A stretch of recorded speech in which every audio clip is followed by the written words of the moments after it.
Hey there, I'm Steve, and welcome to Jamson Entertainment. And welcome to the conversation. Just before we get started, there are many ways you can help. You can like and subscribe so you never miss a conversation. But most importantly, please share this video. Get the word out there so we can talk about all the things that we love. Today on Throwback Thursday, we're looking at Kill Bill Volume 2. I know in the Lady Snowblood review, I said I would do one after the other, but I enjoyed myself so much watching Kill Bill Volume 1 again. I just really wanted to see Kill Bill Volume 2. In addition to the cast from the first movie, this is also starring Bo Svensson, Jeannie Epper, Christopher Allen Nelson. Samuel Jackson has a cameo, Helen Kim, and Perla Haney Jardine. So this one opens up with, now I'll say her name because the movie says her name. They only bleep her name once. After that, her name is said not all the time, but often enough. Beatrice Kiddo. She's driving to see Bill, and she has a monologue. She ends with the title of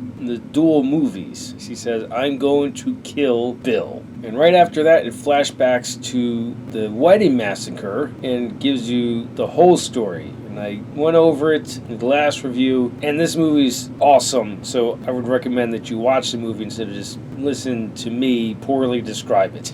After the flashback, it gets to Bud, who is Bill's brother. Bill warns Bud that Beatrice is coming for him, and he tells him what she's gone through since, and Bud is impressed by this. And Bud, aside from Bill, is the only one from the Deadly Viper Assassin Squad that feels any kind of guilt for what they did to Beatrice. He even says that she deserves her revenge, and she deserves to die. But he also says that she does as well, which is his way of saying that he's not going to simply let her kill him. I'll cut out details simply because, again, this movie's amazing. He literally buries her alive. Actually, while I was watching this movie, I thought of a surefire way that he could have made sure that she wouldn't come back, because Bud and his friend dig up a grave instead of just finding somewhere in the middle of nowhere and just burying her there. And this was my thought, to make sure that she wouldn't come back.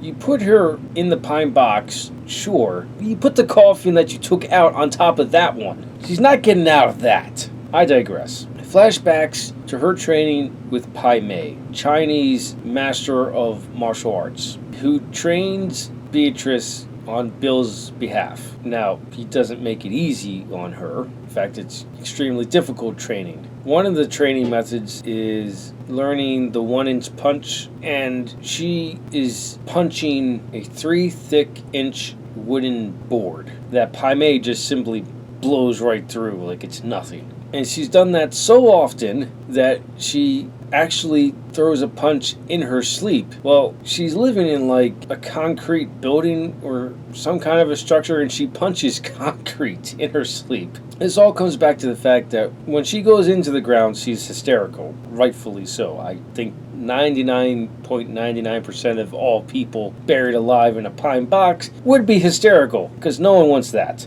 After the flashback, she's collected her composure, and she starts punching the wood. And eventually, she breaks free, and she climbs out. From there, she thinks she's going to confront Bud, but Cottonmouth, the woman, I didn't go over this in the last one, but she was going to kill Beatrice in her sleep, in her coma, but Bill stopped her. Bud informs Cottonmouth that he buried Beatrice alive, and he has her Hanzo sword. And this is something that Cotton has been coveting over, not necessarily this particular sword, but a Hanzo samurai sword, period, because they are supposed to be the greatest swords on Earth in this world.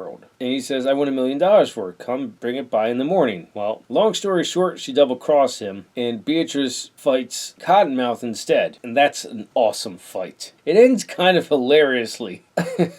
And then eventually Beatrice gets to Bill, and the entire sequence, it sends you through not all the emotions, but a lot of the emotions. It's just a roller coaster for you, especially for Beatrice, because of the reveal there. I'm not going to go any further than that because the way this movie ends is just amazing. This movie takes place outside more. There's a lot of desert scenes, especially of Beatrice walking through the desert, and you can certainly see the Western inspiration inspiration that Quentin Tarantino had, because it just looks gorgeous. Him filming Uma Thurman walking through the desert. It just looks absolutely breathtaking. Even though it looks like the character is hanging on for dear life by a thread, and she more or less is. He just literally climbed out of her grave. Part of that beautiful cinematography are, again, fight scenes, because they can be choreographed great, but they also have to be shot great, and Quentin Tarantino delivers. Now, these fight scenes are unique. They're not quite what they were in the first one, and I love that they're unique. I can go on and on about how much I love this movie, but I just gotta reiterate again, you gotta get this on 4K. It is 100% worth it. Those are my thoughts on Kill Bill Volume 2. Let me know your thoughts in the comments below. Thank you for watching, and live your imagination.